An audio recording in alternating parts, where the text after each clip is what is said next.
Glynn, it's about 4 inch. You want seed? He wants seed. Right, hold on, you got to go do your job. Yeah, I know, right. I think I'm going to be constipated for a while.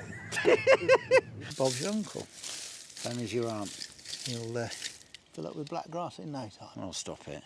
It's 18th September, sun is shining. Makes a real pleasant change. Quite windy today. It is warm though. It is quite a warm wind, but definitely you can feel it's that lovely September weather and the summer is literally gone. We're drilling barley. We finished the oats last night at 2 in the morning over on a block up at Gravely, 86 hectares. Sandy put in a good shift there, got it done. Kieran came up behind, we rolled it all.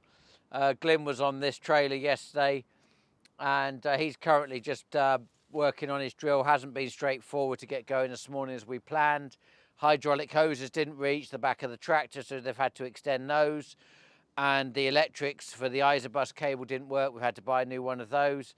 So it's not straightforward just swapping between tractors, but the whole concept is that we ought to be able to move between tractors at a moment's notice.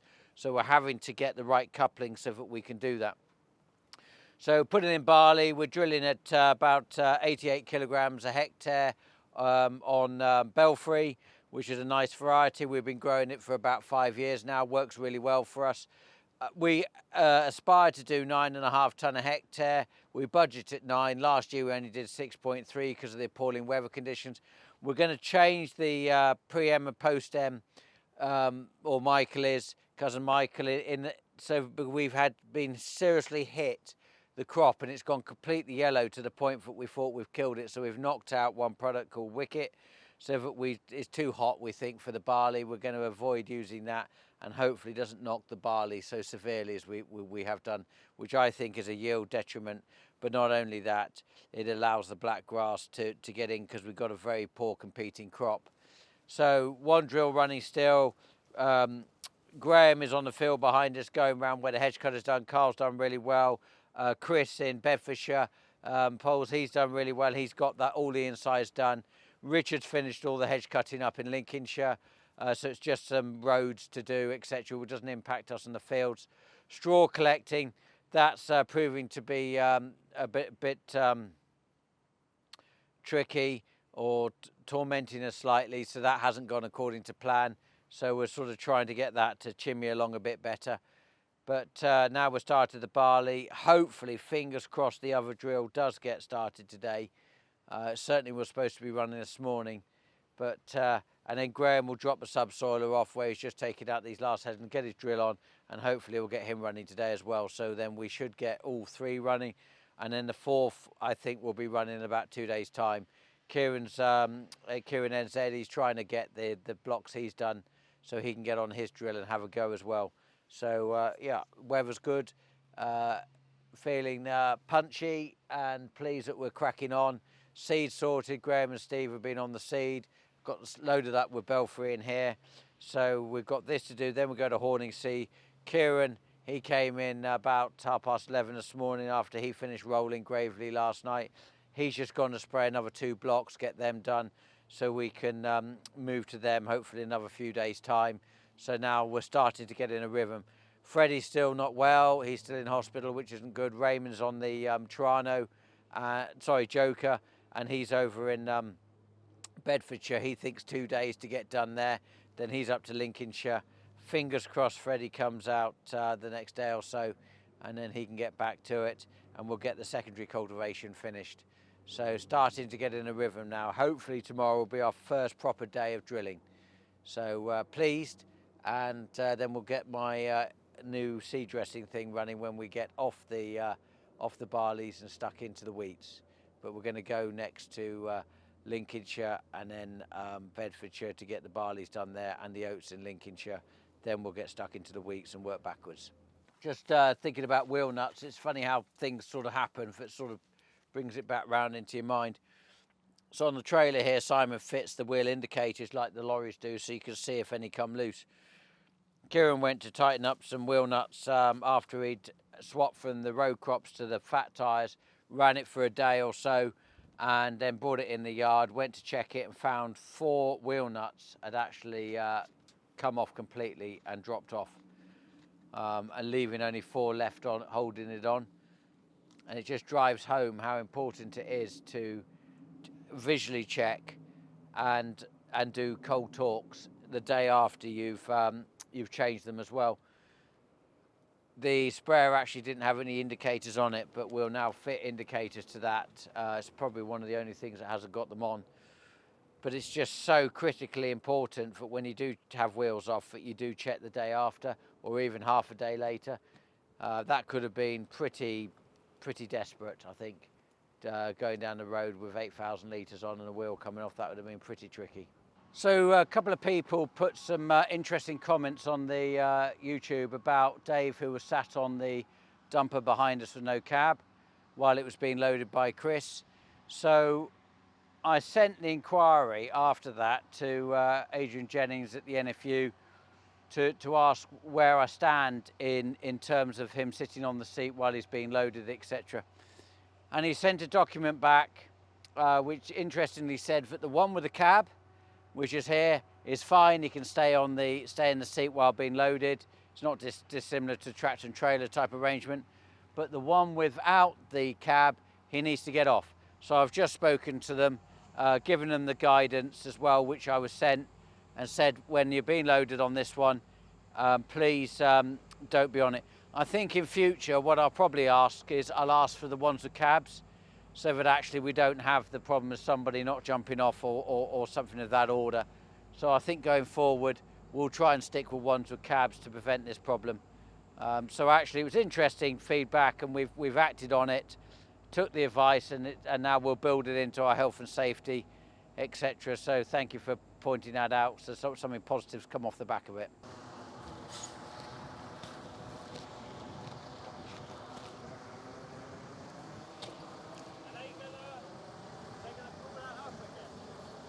You're supposed to go down the stairs backwards. There is a reason for that. What might that be? Yeah, I just slipped on the Graceful. Yeah, and I like the way you just sort of went, oh, you know, it's supposed to happen like that. Do you feel a bit foolish? No. You should do. Dalbo 24 metre rolls. We've owned them now for about quite a while actually. I'd have to give it some thought, but maybe about 6-7 years, something of that order, from memory. And they go well on the 942 Fendt. You need nearly all of that horsepower to pull them. We tried to do it with 300 horsepower, didn't go very well. Yeah, so you need the weight and the power to be able to pull them. You run them on the 900 tyres. Sometimes we go to 1100s. If we got wet, we got a second set of tyres, which are 900 on the front, 1100 on the rear. Cambridge rollers, named because they were invented in Cambridgeshire.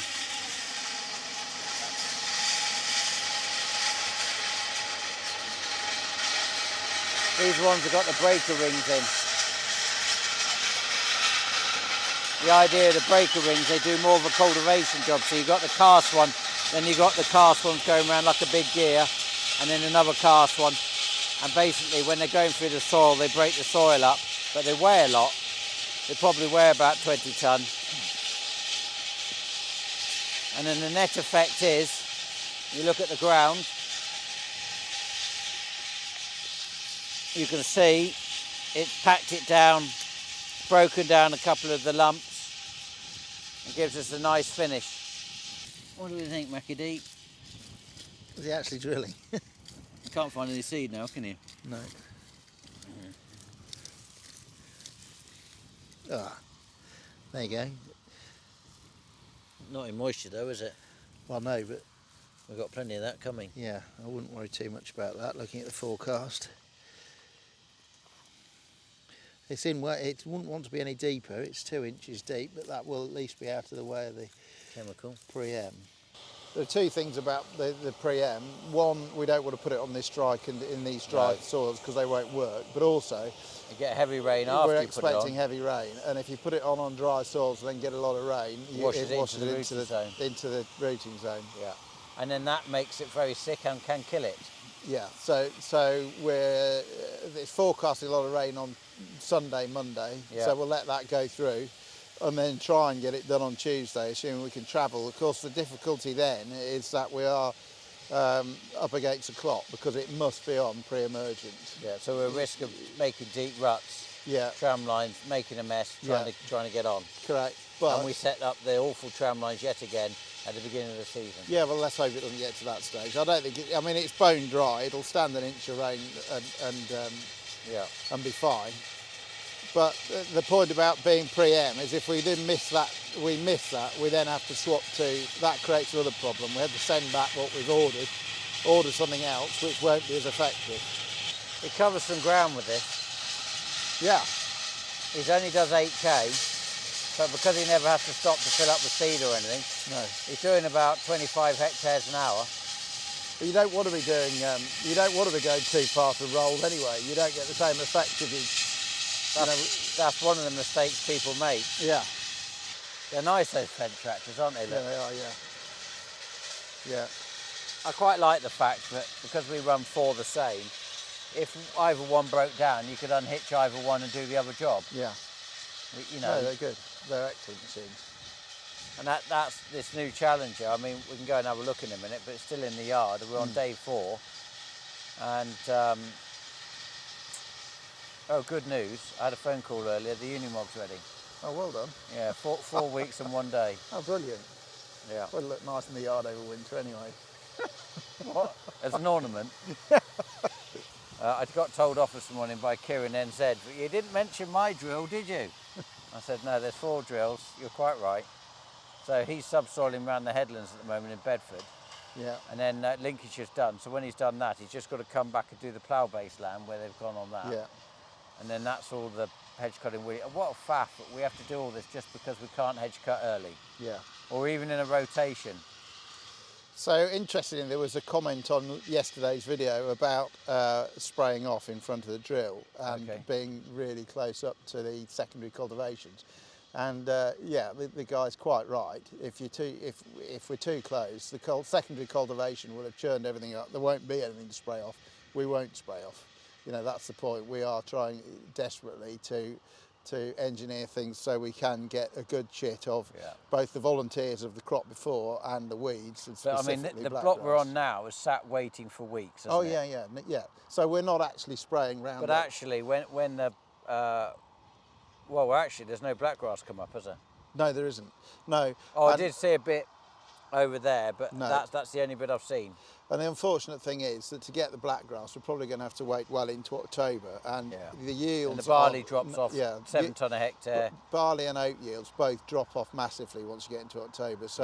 So my theory is that we get the barley in and get it really competitive, and the oats, get them really competitive because we're not going to get the blackgrass anyway. So let's get the crop in a state that that will cope with any blackgrass that comes and compete with it.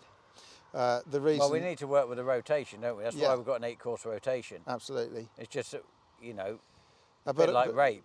But you know, drill it early and then you get the problems with all the blackgrass. I know we try and spray it off, but we're only getting about an 80% kill. But the wheat, I mean, you know, we had a big joke about this yesterday. The wheat, we really need to think about very differently. Wheat, we can leave into October to drill, so we are leaving that till last. And I realise that once we get the barley drilled, they ain't going to stop you drilling wheat, as much as I protest. But the longer we can leave it, the better. And wheat's not as competitive. We do want to get as much sprayed off before that as possible. So cultivations we do as early as we possibly can, and that's limited by the sheer scale of it, but as early as we can to get as much growing as we can before we drill, because there's no cheaper. But it is all relative, Michael. If you've got 1,000 acres and you've got an 8-metre drill, and you've only got a drilling day of 5 days, it's all very relative, isn't it? So Absolutely. Not everything's going to be drilled early. There's always. No. And we're going to Horningsea next, which is a very low blackgrass farm. Yeah. We're going to drill that with the barley. We're comfortable that that's the right thing to do. And then the later ones, like we've got others, we're pushing and pushing and pushing, hoping that they're going to get a rain, get Absolutely. something grown, chit. So Horningsea we talk about, that's lighter land, nowhere near as much black grass, not a massive problem over there to be honest. It's lighter land, the previous crop volunteers have chitted weeks ago, they're growing like hell. And Yeah, if we're not careful, some of this stuff will get too big. Quite It'll right. start to create a drilling problem. So that's a very different scenario. I'm very happy for you to drill that early. Yeah. Well, the seed trailer's up there now, and you know, the other trailer here, that's going to go up there, so we're going to move a forklift up there, so we'll be moving stuff up there in the next sort of hour. Yeah. He's got this to do, Glynn's got that other field to do. I'm comfortable what we're doing, perhaps a little bit anxious about the winter oats, just because we didn't get a big flush, but like you said, we've got to have some competitive. I'm not so worried about the oats we've already drilled. The flush was good. It was barley last year. It was worked early. The barley, the volunteer barley's grown. I mean, well, that's the advantage, of course. We're on top of cultivations. We're a long way ahead. We're just starting to catch them up now, potentially with what we're planning to do. Because of course, some of the problem is that where you put barley is, of course, where you combined wheat. Yeah. So that's one of the last things to harvest in that sense. So of course the window gets smaller. Whereas where we put wheat is often after mustard, or is after, you know, some beans, and some of the beans we combine a lot earlier nowadays than what we would have done 20 years ago. Yeah. You know, typically they'd have been a September harvested crop, and now we're combining them beginning of August in some sense. In fact, I think last year, we even combined some beans in July. Interestingly, things have changed an awful lot, you know. I mean, I remember in my childhood we were struggling to get done for burley, which is the end of September. End of August, sorry. Beginning of September and well into September. And I've got farmers this year by default who have grown a lot of spring crops who are still combining. And my God, combining in September is a different kettle of fish. Yeah, you've got damp mornings, damp nights. You don't get going till after lunch. You finish by 7 o'clock at night. You get 8 hours of combine, I mean, August, you almost hardly need a break. You hardly need to switch combines off. No, it's right. At times. It's a very different kettle of fish. Yeah. But this cultivation business, so what we've done so far, I'm very happy with. You know, we've got a flush, we've sprayed it off, but we are running quite close now to getting onto land that has only just been cultivated. That makes me uncomfortable. We had a flush before it. But what often slows us up is rain. And we've got rain coming, so that's going to slow us up. Yeah. We're getting close to October, and I always say once it starts raining, once it starts raining in October. I say to the men if I walk around the yard, what do I say, guys, about October drilling? That's for losers, right? We are not drilling in October if we can help it. That's for beans. But, I've got a horrible feeling, Michael, we're going to be stood here in a month, and we'll be going, yeah, we've still got this to go. Oh dear. Smart way to fold up, isn't it? Yeah. Yeah, they're a good drill. Now, I like these drills better than the Sprinter because they're I like the Sprinter better. Well, I know, but you don't know what you're talking about. The coulters are a lot closer together. Oh, that is true, yeah. Now, on this farm, where we've been using both drills, I hadn't noticed. Black grass? Absolutely. What, reduction? No, with these drills. Yeah, because they're tighter spacing. Yeah, makes a big difference. Well, then that's interesting because, of course, a lot of those direct 12-metre drills, they're even wider. I know. The trend is to go wider nowadays. And Michael Horsch, last time I spoke to him, gave me a good explanation for it. What he hadn't taken into account was black grass. And in the spring, as the black grass coming out of the top, you'll see a lot more black grass in rows. In between. It looked like it'd been planted between the rows. So these, I believe, are 12.5 centimetre spacings, where the Sprinter's 25, but it's twin road, and the direct drills are 25, aren't they? Yeah, they are, yeah. But that's a design flaw that they can't get it to run with one behind the other. So that's why they're at 25 centimetres. Well, it might well be, but there is a good, they will claim that it's better for yield, but certainly because it lets the sunlight in, but certainly, in our scenario, I don't agree. You want the competitiveness? I do, yeah. I mean, we choose varieties specifically because they're competitive, and then we go and plant them too far apart. Yeah. It won't surprise me if the field I'd earmarked for drilling for, that's actually be a really interesting thing, Michael, is to compare the Sprinter and the Certo throughout the autumn in the black grass, whether we should start looking at metres squared of black grass plants in that sense. You've only got to bend down once. I'll provide you with the square. Have you ever tried counting black grass plants? You got that young Henry. Perfect job for your apprentice. He'd love that job. Yeah. Oh, can he count? He does come from Rutland. He's quite intelligent. Is he? Yeah, he's a good Oh, guy. crumbs. Yeah. You missed Michael abusing you. I think you do very well for a geriatric, Graham. You can kick him like His a horse. hearing's still there, anyway. Yeah, he can hear you. He heard you. It's just very polite, aren't you? Yeah. It's coming out. Far side. These people from Lincolnshire. I should get him with that. I need a good grease up. It's interesting that he's actually blaming you for being Lincolnshire, but actually, technically, Michael, you'd be half Derbyshire, wouldn't you? Well, a very long time ago, Where was your father born? Yeah, he was Derbyshire. Yeah. Or was it Yorkshire, actually? No, it might be Yorkshire. Yeah, Yorkshire Dales, probably. Yeah. But Leslie was born in Derbyshire, wasn't Yeah, he? he was, yeah. Yeah, I was. Yeah, actually, I was born in Lincolnshire. I've barely moved from the place I was born since. Oh, about a mile. Momentarily, yeah. Yeah. Yeah. Yeah. Oh, what, when you were married? Yes, I First did. time. Yeah, I did make it Yeah. 4 or 5 miles that Yeah. time. And he went to college, but don't tell me. You went to college in Lincolnshire. Well, No. for some reason, I decided to go to the opposite end of the country to get away. A very fine establishment it was too. We had a What? lot of fun. Right home. Oh, it's brilliant fun. Yeah.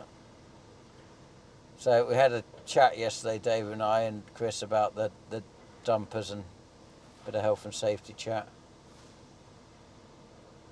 Really? I think it's easy to forget doing things, isn't it, when you get in a habit of not doing things right. Yeah. It's probably a bit like driving your car, isn't it? If you drove your car in a test scenario, Yeah. as you would normally drive, you'd probably fail. Yeah. Well, I did twice. Did you? Mm, Oh no, I passed first time. really? Yeah. You would. Yeah. God, it's hot in here. Does your air conditioning not work? No, I turned off the aircon. I thought I was Saving the diesel. planet. I don't suppose it had anything to do with the planet at all. It was all to do with the diesel. You're probably right. I must say though, the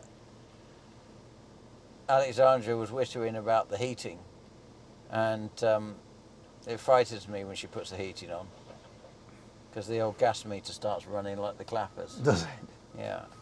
You know, that cold week last week, suddenly she's talking about the heating. I couldn't bear myself to put it on. No. Well, I thought you were on diesel. On oil. I was. I seem to remember you getting through a lot of oil. I did, yeah. Mm. Yeah. Constantly moaning about it. Yeah. Yeah. When I went off on my Nuffield and I was over the other side of the world, I remember that they went through, 'cause it's all connected to the office and whatever, Mm.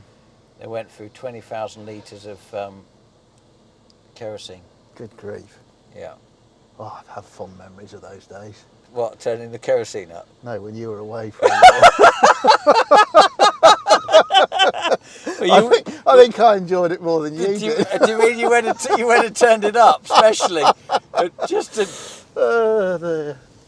This is a good sign. Well, I wasn't expecting to come around and find it actually looking like it's ready to go. Are we a go? Well, according to him, I think he's just gone to the old Challenger to grab something, but Do we still use that loading auger? I haven't used it this last year, but it will work. Yeah. But I did think about putting the cleaning kit on that and then having it on the side of the drill. Yeah, well, that's only one drill, isn't it? Yeah. Then you'd end up having to buy, but it's still a solution. And if the Unimog comes back, we've got that bin to go back on the Unimog, Yeah. and we'd have to put one on there. But I just thought I'd try to see how it works on this trailer first. Yeah. I mean, when you look around, you can see there's been a disaster here, hasn't there? Stuff everywhere. Well, as PX goes, that's not a big disaster. No, that is not a big, you're No. quite right. That's a 10-minute solution. Yeah, we can cope with that. So what happened was we got this stuck in a farmyard round a corner. So couldn't get it to move. So I got the forklift and I went underneath it on the side Oh. and I lifted one side up to try and get it to shuffle over because anyway, whatever happened, it was my mistake. and which makes it even more annoying, doesn't it? Because you get really annoyed with yourself, don't you? Yeah, you do, yeah. And when I pulled out, I obviously had too much pressure on the tines. Yeah. And it yanked up, and then it stubbed a tyre off the rim, damaged the rim. Yeah. So the problem is you can't take that out. You've got to drop all this section out, but you've got to then unfold it, suspend it off the floor to actually get this section out and that one. And when they did it, they found the bearings were cranky. Right. Changed them. We had 2 bearings in stock, but then we looked at those ones, changed those as well. I hadn't got 2 bearings, had to get those 2 out, but because we swapped tractors, the lead that goes to power the box up to then tell the drill to unfold didn't work. Oh, God. Had to go get a new lead, put a new lead, then take the lead out that's been installed that didn't work anymore, put the new one on, and that's why we're on day 4. So it's been a complete catalogue of problems. With this, I had no idea that you couldn't take one off individually. With No. that in mind, don't you think this winter you ought to fill them all with goo in readiness for the next puncture, which is bound to happen? Well, it wasn't a puncture in the sense of a puncture. Well, it was wasn't me this stabbing time. it with a forklift. No, it wasn't this time, but they do. Yeah. You do get punctures. Well, when it runs up the roads, that's the problem, and it goes on the camber of the road where the lorries have run on the road. Yeah. And you get that camber in the middle. You're putting a lot of pressure on the centre Yeah. of the machine when it's sitting there because it's not running level, Mm. and that's where you often get problems. I personally prefer this. Why? I know. Pardon? Why? Because it moves all the soil and it gets it at the exact depth all the way across the field. That's why I like it, whereas a disc drill has a habit of rolling over. I thought that was quite precise, though. I thought that disc drill was quite precise. No, I think it is good, but I think the tine, nothing moves the tine, does it? No. No. I mean, it can hook lumps up, but that's why we went from the duet point, which typically did that, and we went to these Dutch industry coulters. Yeah, and I agree with you. You know, there's a lot to be said for a tine Not be coulter. funny, it must be Well, very deep. But it's the distance between the coulters that I've got a problem with. Bloody hell. Oh my God, I just found it. Oh yeah, well no, that's not. That's That a is. brick. Oh, it is. I beg your pardon, crikey, Gosh. O'Reilly. Oh my God. Glynn, it's about 4 inch. Steep. Yeah, that's not 4 inch though. Well, how are you measuring it? Well, that's all wrapped up, isn't it? By the time you're flat, you're only at about 2. Oh, You've been in that workshop too long. right, look, you go across there, Yeah, but hold on a second, you can't put 20 stone on it and push it down. That's just not... 24 stone. Oh, 24 stone, it doesn't work like that. They're like, no. Yeah, you can't go by these ridges, No. but I'll put a yellow spacer in as well. There's a bit of moisture down there, look. That's where I'm putting it, you see. Oh, stop it now. When you look, Michael, of what it's starting with Yeah. and what it's leaving it with, I mean, we have got lovely conditions. It's a little bit unfortunate we haven't got a bit more moisture, but we'll get it. A lot of slug damage on the volunteers, I'm I concerned see that. about. What are you thinking? We'll need to keep a close eye on it. They don't tend to worry barley quite as much as they do wheat, but the other thing is we tend to put seed in the ground so well nowadays, so they don't tend to worry the seed. We don't rattle it amongst clods like we used to. Yeah. So Because we're not plough based. I'm not so worried about seed damage. We just need to keep an eye on it. I'm a bit reluctant in barley to go throwing pellets about unnecessarily, but we do Well, want hold on to. a sec. This is wheat, this is barley. This is wheat after La- rape. Ah, that's why. Yeah, rape's a sod, isn't it? The more you think about oilseed rape in a rotation, the more you won't miss it. People worry about flea beetle, but there's all sorts of things with rape that are proper pain. I'm sure it's contributed to more blackgrass pressures and Definitely. following crops and anything else we've done. Yeah. Because until we've gone back into rape, we weren't having the same level of pressures. No. Have you got your vest on today? No, I haven't. No. Oh. No, it's a lovely day, isn't I it? didn't know whether you were going to get a proper sweat on with your gilet and your vest on. No. This is nice. The time the rolls have been over it. Oh, it'll be perfect. You don't want to see it too far. I mean, yeah, okay, Oh, we it'll be need it perfect. fine, but you want a bit of clod in it. Be interesting, Michael, to see what the organic matter is here, where we're trailing the straw and directing all the straw and the weed seeds and the chaff. directly into this channel behind. And then, Yeah. because we're drilling the same, you know, the CTF is cultivated, it stays in the same, it's not gone at an angle, so it's not been dragged. No. And how that's changing, because I mean, you can see here, the soil is definitely much finer here, just in this between the wheels. Yeah. Than if you say come over here, and it's noticeably completely different. Why isn't that should have been spread by the chaff spreader anyway, shouldn't it? I mean, we don't want uneven, you know, we want an even, you know, organic matter nutrition across the field. We don't want it in stripes. So why is that? You know, that should have been spread better than that. The chaff spreaders won't spread 12 metres though. No, okay. Do you remember that when we looked last week, we were looking at that in Cherry Tree there, we've got that line. The lines aren't in these fields, on the wheat, only in the barley. No, I don't. But you see, as I said at the time, the barley's been combined a long time. It was a lot bigger. I think if we'd given this chance the You wheat, think you would have started to see it there? well, I don't know whether we would or not, but we weren't in a position. I mean, to see because the we're difference. baling, we see it's more evident because you are pushing it all into one patch, as opposed to if we were chopping it, it'd have gone wide across. You barely would have What, seen a lot of the combine losses? Yeah, definitely. Yeah, but it's carried out with the straw, isn't it? We've channeled it there. Yeah, yeah. That's not very loud, is it? Not like the other one. I don't have that wonderful sound of roaring up the countryside. It's running at lower revs as well, though, I know. isn't it? Which is good. I know it's good Less for fuel diesel. use, but disappointing. Doesn't feel very manly. Sure, we're going to open it up and drink a bit more diesel. Put something in the exhaust and give it a bit of a boy racer throttle. Drill some holes in it.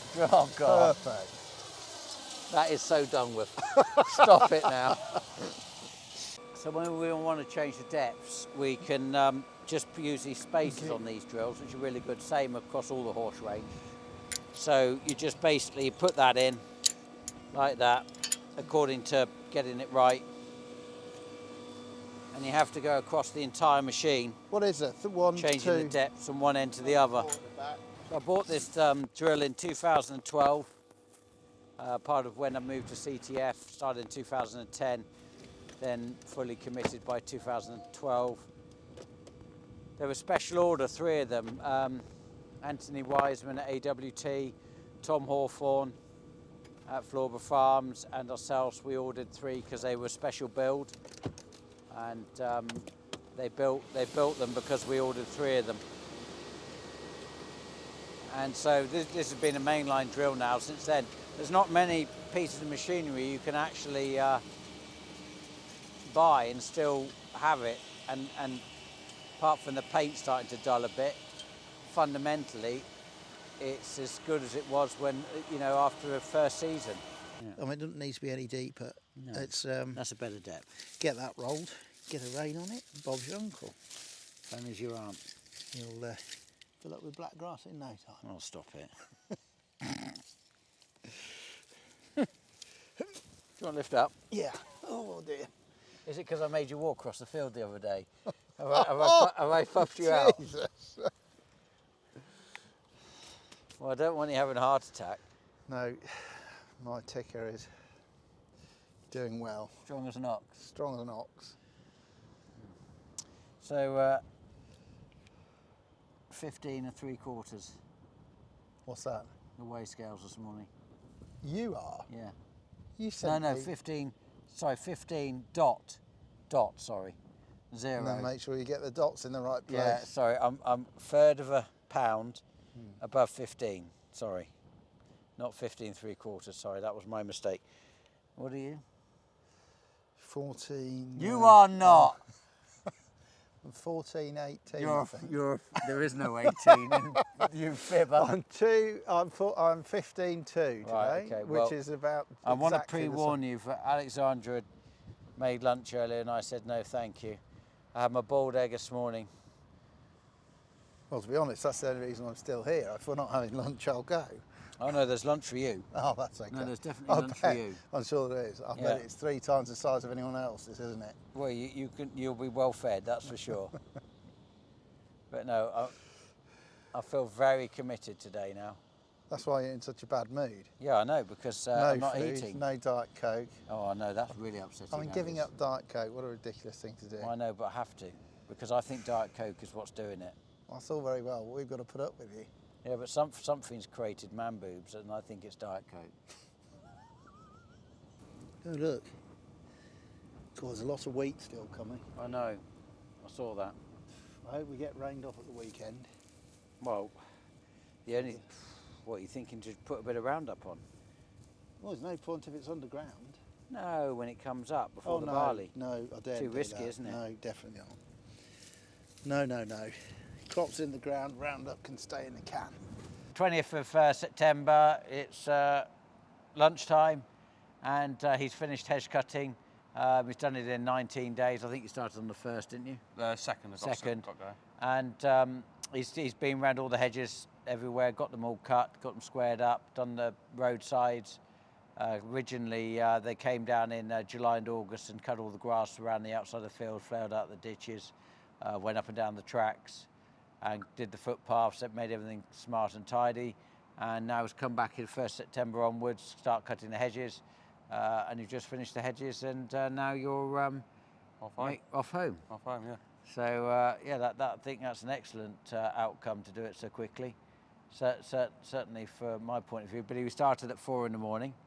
Yeah. So he has a habit of getting up very early, so that he can try and miss some of the traffic when doing on the roads, and it's a bit of a quieter time. Probably not quieter if you're banging a hedge next door to somebody's house. No, I try my best to keep away from You houses. go away from that. We don't want those phone calls at 5 in the morning. Why is he rattling? I don't do the your hedge? roadside, don't worry. No, good. Yeah, that's quite right. Very sensible. But another successful year. How many years is that? I asked you this last time. I think it's been 5 years now. I think it's more, but 5, this could be the 6th season. I think it's the 6th. Because obviously I met you one autumn. That was the first time I actually met, and I came down for a couple of weeks. We followed you in Lincolnshire, going down the A52, and you were towing the car on a trailer behind the... By the edge cutter, Yeah, and I thought, that's a clever setup, that's what we want. And then you came all the way down to Cambridge and so on. We got rid of our setup of doing it ourselves. Yeah, and they can't get rid of them. We'll get rid of them or get rid of you? Which one? You can't get rid of me. Afternoon, everyone. Currently drilling winter barley in my new 1167, and I can say I'm very happy with life at the moment. I'm comfortable. It's not noisy. I'm cold. Things are going okay. We've cracked on and got quite a bit of winter barley done this week. Got a little bit more to go, probably another day, and we'll be finished at Cambridge. Currently just down near Comberton at the moment, finishing the last field off down there, which is there's 3 fields that we've put into one,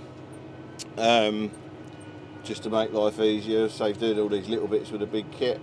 I've got the 12 metre Sprinter drill behind the crawler, which has also got tree tracker on it, so it steers itself, keeps it in line, which is very handy on headlands.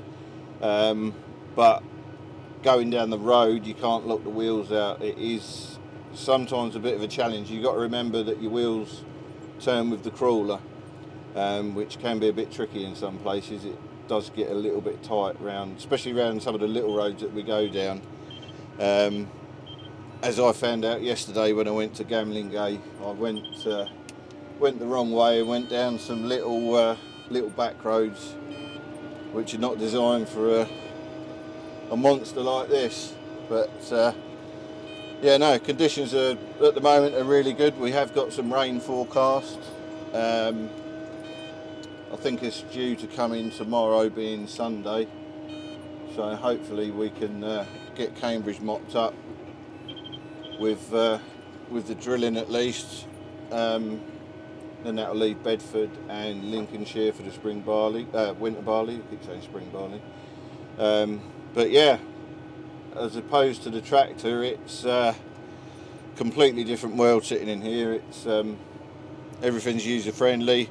I've got my head around the screen now because obviously the screen in the Cat wasn't quite as advanced as this, but got that sorted. Simon also very kindly has fitted a 32-inch light bar to the back of my drill, so I can see 400 yards behind me now, which is really helpful in the dark. But yeah, going well. Like I say, conditions are really good at the moment. there's a bit of moisture. We're putting the seed in just in the moisture at the moment. It's leaving a nice tilthy bed. Kieran's, well, he's right behind us with the rolling now. He's caught up. So once this is done, I'll be going back down to Gambling Gate, and life is good. We're over at Gambling Gate, lovely block of land here. We drilled the field to the left of me. We've just started a headland on this one. We're trying to beat the rain clouds. You can see the dark rain. They're talking about 31 mil of rain coming between tonight, tomorrow and Monday. So we're trying to beat the rain. And we just had to get Raymond to come around the headland again, because where the drills have been turning, it's just sort of left it a bit fresh, because we're actually drilling it as we're doing that secondary pass. We've sprayed it in between, so we haven't got any residual wheat or barley or black grass, etc. But because it's a little bit fresh where we've been turning, we're just going to run round again on the first and second pass. Sandy's just checking his depth, and then he's on pass number 3. We always start on the inside of the field and work to the outside, and the reason we do that is then you're never turning on your work. So as they get to the outside and then they back up and drive off, they don't ever have any wheels, any compaction on where they've drilled. So that's why we always do the headlands last, as opposed to years ago before we had GPS. We always did the headlands first because we could see the mark, and then we do the land work. So we're always turning on the on what we drilled, which would always make the headlands slightly tighter because of that. The Sprinter drill actually does headlands really well because it's that heavy duty tine. It pulls through whatever turnings we have. So if the Sprinter was here, we probably wouldn't have this problem. But yeah, so clouds are dark, big wet forecast. Even in the distance, looking across there, that almost looks like rain. So it's not far away. I know there's rain in Lincolnshire. Cousin Michael's been on the phone, sent me a video of the rain as he's going down the road with the window wipers going flat out. Got a great friend the other side of the road here, Nick Johnson. He's subsoiling on his cat just there. We've had a 5-minute little chat. We went to college together, so got a bit to talk about. Mind you, we don't look like we did when we were both at college. Anyway, and Graham's down in this other field here. He's just started drilling the land work, and then Raymond will get back to it. He's done already 8 hectares, a 31 hectare field. So I just need him to do these headlands. He'll get back in it.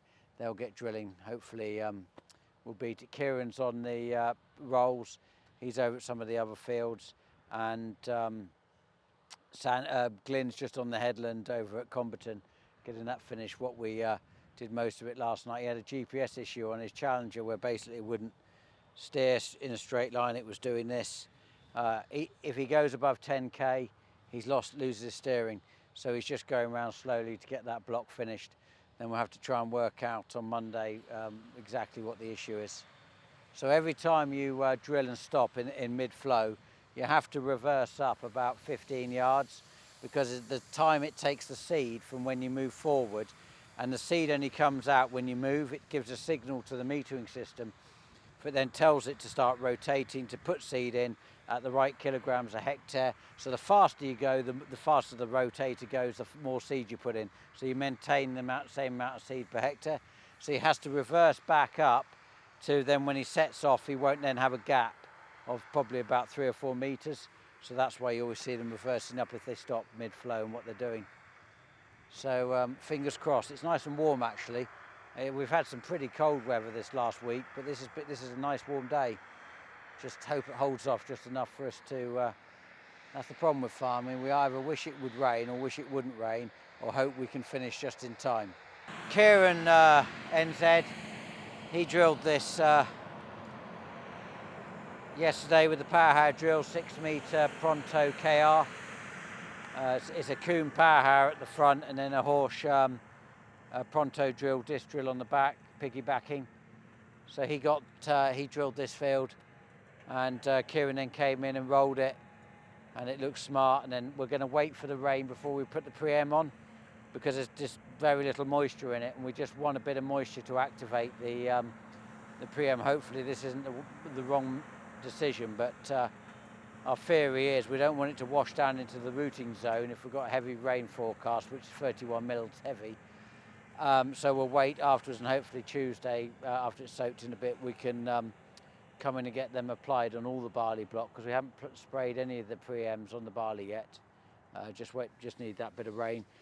So yeah, pleased with how this has gone. And then Kieran went down into the bottom field and did some more drilling down there, and made a tidy job of that, levelled it out. Where the tram lines have been pulled up, it pulled up some really big, substantial lumps. So they were proving to be a little bit difficult. So we needed the power harrow to square them up. And Raymond's on his last pass now around the field.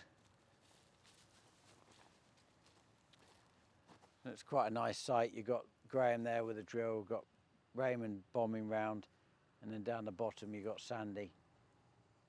So we did yesterday, we had Glynn up here as well, but when we pulled a line in the field we realised it was just too tight and too lumpy and cloddy, so that's why we got the Joker in to come and freshen it up.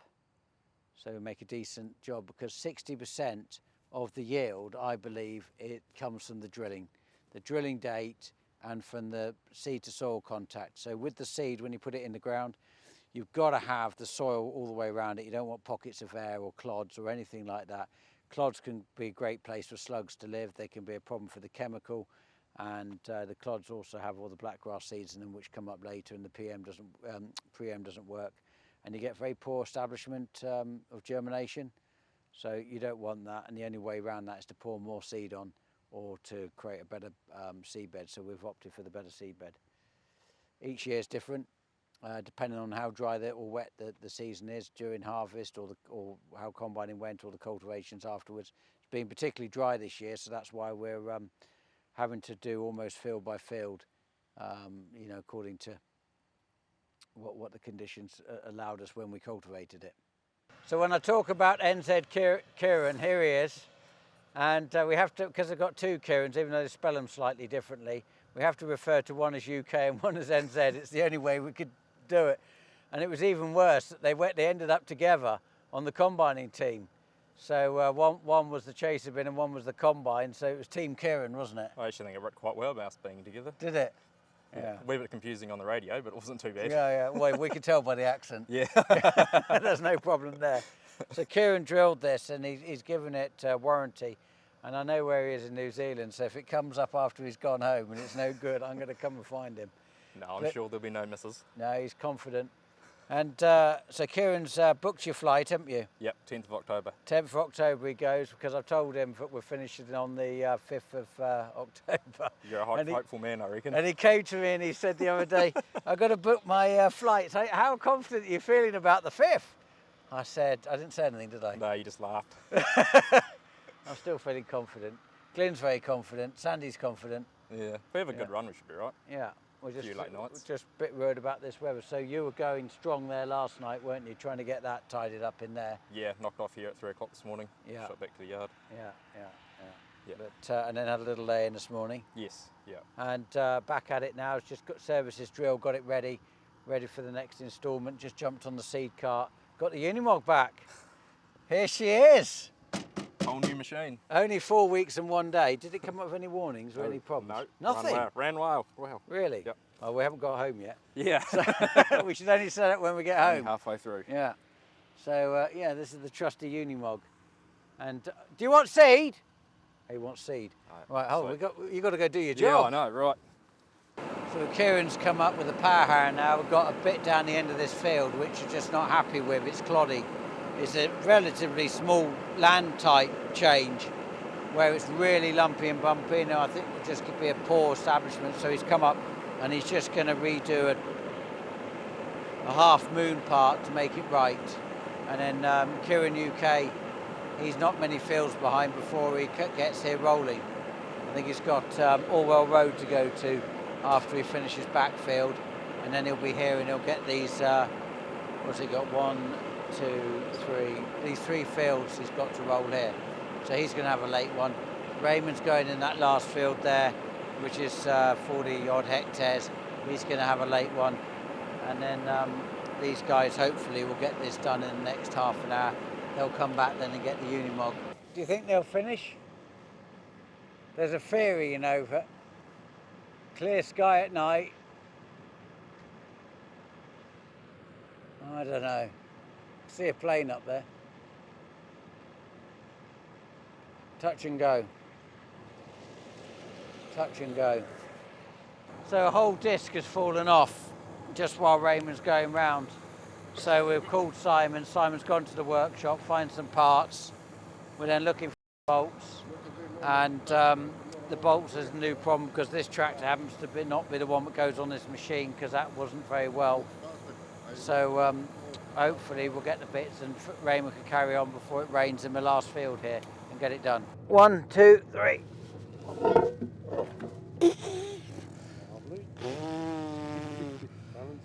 Something's moved. You right there? Yeah.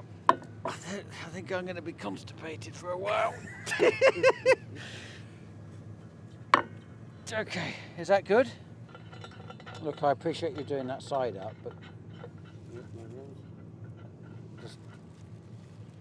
just, it's all right for you guys. I'm the one holding the damn thing. You could relax a bit, I think. 'Cause they're all, Are you sure? yeah, they're all kind of nipped up a bit. Right. As in, let go. It's all right. Just relax a bit. Okay. Okay. Stop it. This is why we run our own engineer. 'Cause Simon could sort little jobs out like this. You know, just minimise the downtime, allow us to crack on. Makes such a difference. Knows the machines inside out. They keep breaking them, that's why he knows them so well.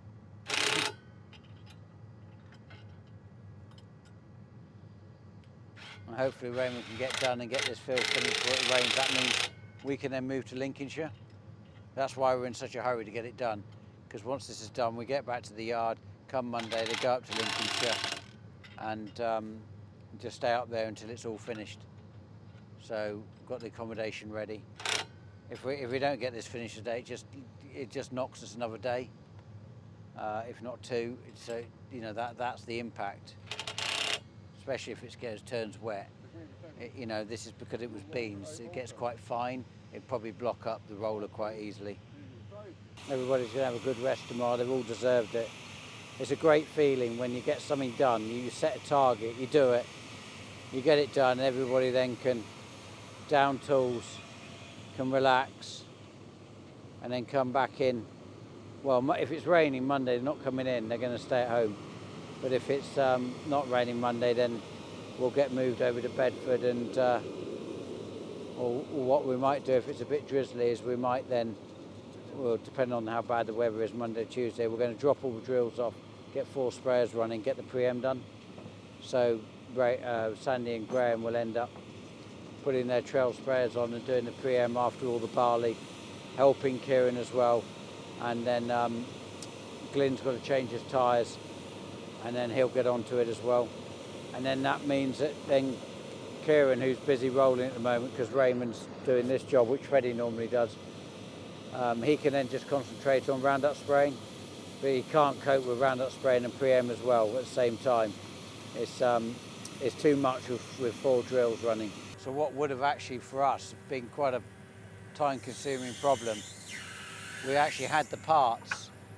We've got quite a detailed parts room full of stuff, and Simon was able to locate the parts, come out and fix it.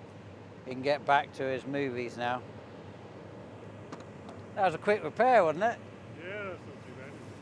You must be happy with that. That was success. It's just gone 10 o'clock on Saturday night on the 21st September.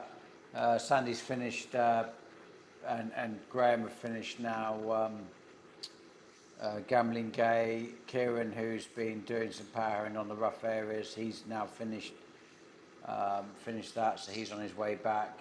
I've just brought the Unimog back. I think it's the first time I've properly driven it over a good journey. I quite enjoyed it actually. went like merry hell. But that's now in the workshop. Simon's gone home, Graham's just gone home, and Glynn's gone home, and just wait for the other guys to come back. So big success actually. Kieran UK, he's staying out there rolling, and Raymond's staying out there jokering the last field at Gamlingay. Then it's ready on Monday to go up to Lincolnshire, and hopefully Freddie might be back. So Freddie's out of hospitals, which is good news. So see how he feels over the weekend. Hopefully get a bit of rest and see if he's feeling match fit come Monday. So answer some of your questions which have come through. A young chap called Charlie, little farmer. He goes by. He says he's 9, loves the videos, lives on a farm, loves watching what's going on, and he has an Instagram page, and he says to people, can you perhaps follow him and have a look at what he's doing, and his question is, he wants to know what will you buy next from Horsch. There's no telling. I'm hoping, fingers crossed, Michael builds me a mother bin. That's what I'd really like. That would be fun. So, next question. Lucy Phantom, I think that's how you say it. And there's no telling, because of course sometimes you're not sure what the name is on YouTube. But anyway, SFI, very little SFI. I wouldn't think that we've got much more than 100 hectares, if I was to guess, land we took out of production. I'm thinking about it, actually, I'd be surprised if it was that much. I will look it up and let you know. But that is mainly going to be little fields where the roads have cut through and left triangles which are difficult to access. So we've used it on that, but we've not used it in any real form other than doing the catch and the cover crops. Graham Lang, question in crop loss, green strips back of the combine. The percentage of loss is minimal. When we were checking behind the combine, it was about 5 seeds per hand. And if you go look at the strips and you do the same thing, you'll see that it is a minimal amount that's actually come out. And actually, I'm pleased it's grown, because we want it to grow so we can spread off, so we don't get it in the barley crop if we're following after wheat. But also, you've got to take into account that we were baling straw, so of course everything's got channeled into that single line across the width of the the width of the combine. So that's why it looks a little bit more intense. Buckingham Palace, yes, I was invited to go and meet the Queen and the Duke of Edinburgh and other royal family members. I think I met about 5. And it was a fantastic opportunity in relation to the innovation from controlled traffic farming and the contribution that's made to British agriculture in terms of reduction in fuel, reduction in compaction, which obviously increases yield and reduces the amount of inputs in relation to the yield output.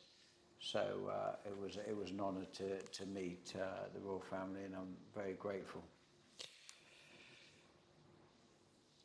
Will the new 1167 last 14 seasons? I would think so, because even Glynn wants to take the keys home with him so that he can sleep with them. So I think that the 1167 is in very safe hands and will be very well pampered. The contract farming, I'll explain the contract farming perhaps next week, actually, because it will take more than a couple of minutes to explain how that model works. And the second Horsch hat, I understand William's already made contact with Tom, referenced that. And the winner is, as you said, we would do it based on the number of likes in relation to the questions. And Sarah Jacobs is getting the second Horsch cap. And one of her question is, what would I have been doing if I hadn't become a farmer? My mother at 15 took me to Sandhurst to the passing out thought that the best thing for me would be going in the army. So if I hadn't been a farmer, it's probable that I'd have ended up in the army in some capacity. But apparently you can't go in as general straight away, so that would have been interesting. So they're the questions for this week. Thanks again to everybody for watching. We'll all have tomorrow off, so I think we're pretty buoyant about that, and catch up with some sleep and see the family, etc. So the girls are back from school, so it'd be good to spend some time with them. And thank you to everybody that has subscribed, and as always, it's free to subscribe, and keep pressing the subscribe button, and keep liking the watching the videos. It inspires us to keep going and keep doing this for you. Wish you all the best, and I'll see you next week.